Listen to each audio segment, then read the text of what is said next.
afternoon. Yan po yung ampalaya natin, no?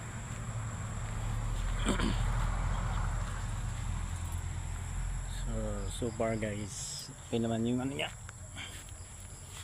yung tubo niya, no? Yan. So yung bunga niya malalaki. So nakakuha na ako dito ng mga bunga. Pang konsumo lang to guys. Ano, so nag-try lang ako ulit magtanim dahil dati nagtanim po ako nito.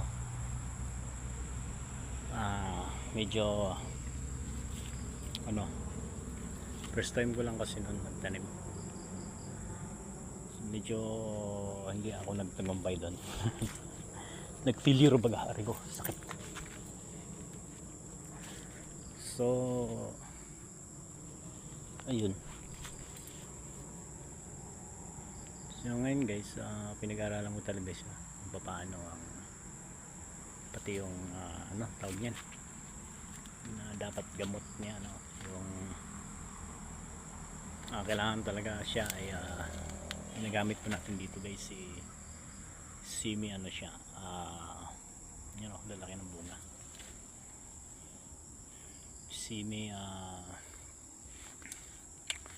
simi organic, no? Yung ginagamit natin na pang tawag niya. So ang dami ho niyang ano, yung ang tawag niya, maliliit pa baga, hindi pa yung lalaki guys.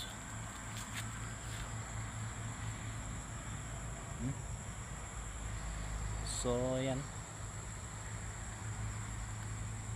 so yan yung puno niya. So kailangan talaga guys mataas, ano, yung anong tawag niyan, yung lupa niya ba.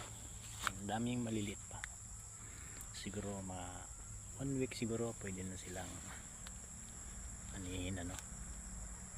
So nakakuha na ako dito mga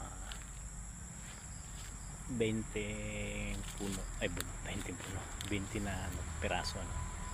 So yun naman pinangkain lang namin at masarap siya, hindi siya mapait lang konti. Yan. So far nakuha ko na yung ano niya, yung technique paano, ano. So ngayon